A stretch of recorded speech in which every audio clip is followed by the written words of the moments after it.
நமஸ்காரம். உங்கள் அன்பிற்கும் அபிமானத்திற்கும் ஒரு வித்யாபுத்திர வித்யாராஜா குளத்தூரில் பேசுகிறார்.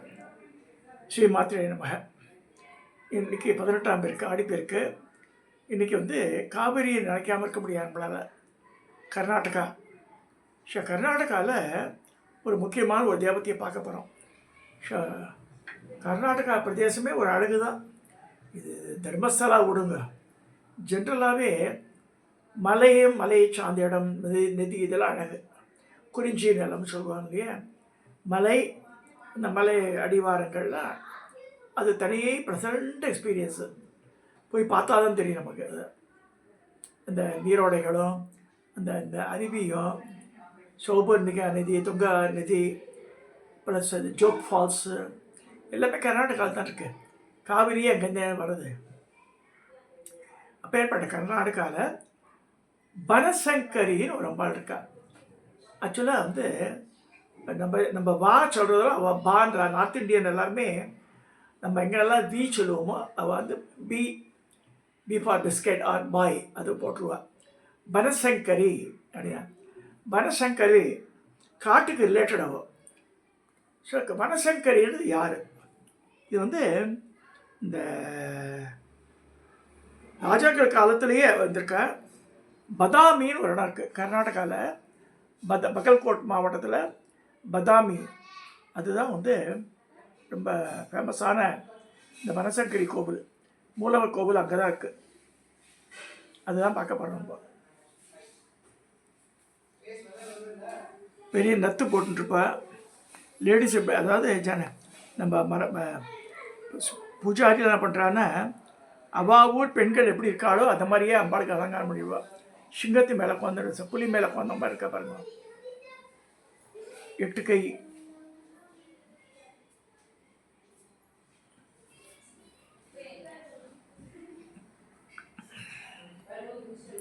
இந்த 1 ரூபம். பால் இருக்கு, டமரகம் இருக்கு, வில் அம்பு வச்சுட்டுருக்க, அப்புறம் கத்தி கேடையும் வச்சுட்டுருக்க,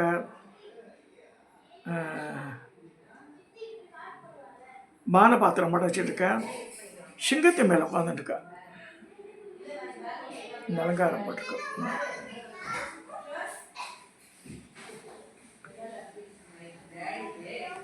அந்த பனசங்கரி இருக்கிறது பதாமி. அந்த பதாமி அந்த கோவில் இது.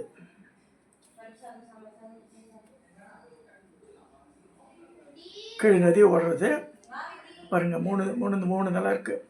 மேலே கோபுரம் வேறு இருக்குது. இந்த கோவிலினுடைய இன்னொரு தோற்றம் காமிக்கிற பாருங்க. பனசங்கரியோட கோவில்.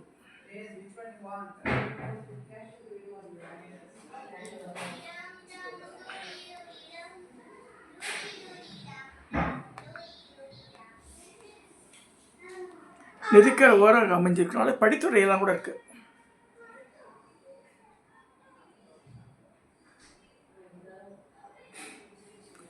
இதை அந்த அம்பாளை பற்றி பார்க்கலாம்.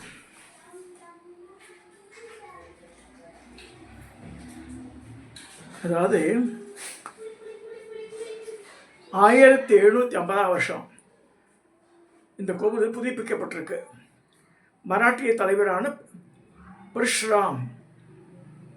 பரஷுராம் மகளே என்பவரால் கட்டப்பட்டது. துர்காசுரம் என்ற அரக்கன் உள்ளூர் மக்களை தொடர்ந்து துன்புறுத்தியதாக ஸ்கந்த புராணத்தில் வருது. இந்த கோவிலை பற்றி துர்காசுரம் என்ற அரக்கன் உள்ளூர் மக்களை தொடர்ந்து துன்புறுத்தியாக ஸ்கந்த புராணம் மற்றும் பத்ம புராணம் கூறுகிறது. துர்காசுரனிடமிருந்து தங்களை காக்க யாகம் மூலம் கடவுளிடம் முறையிட தேவர்கள் பண்ற யாகலாம் பண்ற பிரார்த்தனைக்கு பதிலளித்த இறைவன் மக்களுக்கு உதவ சாகம்பரி தேவியை என்றார். சாகம்பரின்ற தேவி பலவிதமான கதைகள் இருக்குது. அம்பாள் ஒரு பஞ்சம் நீடிச்சிருக்கும் போது அம்பாளே அட ஆரம்பிச்சிடுறாள். இவ்வளோ கஷ்டப்படுறாள் குழந்தைகள்லாம் சொல்லிட்டு. ஸோ தான் உடம்புலேருந்தே எல்லாத்தையும் காய்கறி கறி வகைகள் எல்லாத்தையும் வரவழைச்சு அதுதான் காய்கறி வகைகளை அலங்காரம் பண்ணுறான் அம்பாளுக்கு. சாகம்பரி அலங்காரம்னு இந்த பழங்கள், காய்கறிகள் இதெல்லாம் விடுவோம். புஷ்பாலங்காரமும் இருக்கும். பட் மெயின்லி இந்த ஃப்ரூட்ஸ் அண்ட் வெஜிடபிள்ஸ் தான் மெயினாக இருக்கும். ஸோ சாகம்பரி தேவியின் வடிவில் தோன்றினாள். பின்னர் அவள் ஒரு கடுமையான மோதலுக்கு பின் அரக்கனை கொன்று பிராந்தியத்தில் அமைதி மீட்டெடுத்தாள். சிவபெருமானின் மனைவியான பார்வதி தேவியின் அவதாரமாக பனசங்கரி கருதப்படுகிறாள். கோவிலை சுற்றியுள்ள காடுகளில் தென்னை, வாழை, கமுகு, பாக்கு இந்த மாதிரி மரங்கள்லாம் பச்சை பச்சைன்னு வளர்ந்துருக்கு. அந்த காட்டில் சுற்றி இந்த பதாமியில் அந்த இடத்த சுற்றி வளர்ந்துருக்கு. கர்நாடகா மாநில ஜனங்களுக்கும் பக்கத்து அண்டை மாநிலத்தை பேரெல்லாம் எல்லாம் மகாராஷ்டிராவிலேருந்துலாம் நிறைய பேர் வருவாள். அந்த ட்ரெஸ் இதே பார்க்கலாம். மகாராஷ்டிராவில் தான் பெரிய நத்து ஒன்று போட்டிருப்பா. அவள் இந்த கச்சை மடம் கட்டிட்டு இருப்பா புடவையை கூட. அப்படியே அம்பாளுக்கு அலங்காரம் பண்ணுறாவ.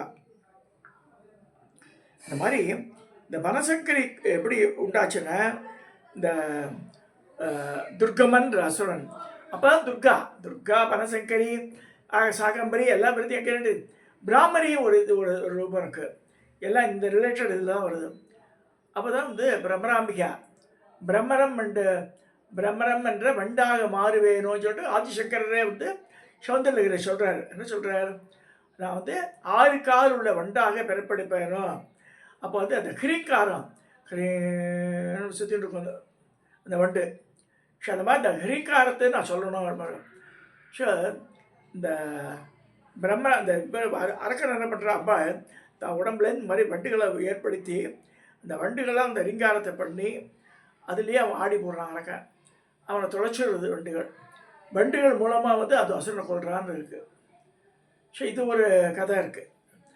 அது வேரியஸ் ஆஸ்பெக்ட்ஸில் பார்க்கும்போது இந்த கதை அதனால தான் இந்த தேவதைய ரூபங்கள்லேயே வந்து ஆல் இன்டர்லேட்டட் சொல்லிருக்கு. பனசங்கரி, சாகம்பரி, அப்புறம் வந்து பிராமரி இதெல்லாம் வந்து ஒன்று தான் ஆல்மோஸ்ட்டு. ஸோ அதை வந்து டிஃப்ரென்ஸ் காமிக்கிறோம் நம்ம. ஸோ உடம்பெல்லாம் கண்ணாக இருக்க மாதிரி காமிச்சிருப்பா. சில இடத்துல உடம்பெல்லாம் காய்கறியை வளவழிச்ச மாதிரி காமிச்சிருப்பா. அந்த மாதிரி பனசங்கரின்னா வனத்தில் இருக்க சங்கரி, வனம் காடு. ஸோ அவன் மூலமாக தான் மழையே பெய்யுது. மழையே இல்லையே 5 வருஷம் காலம். அந்த மாதிரி இருக்கிற வறண்ட இதில் வந்து அம்பாள் தோன்றி அவளையே கண்ணீர் ஊற்று மழையை வரவழைச்சு தான் உடம்பு மூலமாகவே காய்கறியெல்லாம் வரவழைச்சு எல்லாம் ஜனங்களுக்கு ஹெல்ப் பண்ணுறான். ஸோ அந்த காருண்ய ஸ்வரூபம் அம்பாள் எவ்வளோப்பட்ட காருண்ய தேவதையாக இருந்தால் இதெல்லாம் வரவழைச்சிருப்பான்.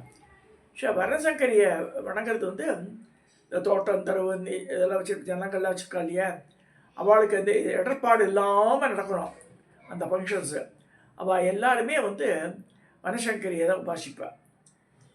ஸோ நம்ம இதில் துர்கா பண்ணுறோம். இதெல்லாம் எதுக்கு தெரிஞ்சோன்னா we should know what is what. So Vanashankari, Bhramari, Shakambari are all almost same சொல்லி இந்த வனசங்கரின்றது இந்த பதாமியில் இருக்கிற அதுதான் மூலஸ்தான அம்பாள். பின்னாடி வெவ்வேறு இடத்துலலாம் கோவில் கட்டுறப்ப பெங்களூரில் கூட வனசங்கரி கோவில்லாம் இருக்குது. ஸோ பின்னாடி இடத்துல வந்து அதெல்லாம் இதை சொல்லி இந்த பதிவை நான் நிறைவேற்றுறேன். சப்ஸ்கிரைப் பண்ணுங்க, ஷேர் பண்ணுங்க, லைக் பண்ணுங்க.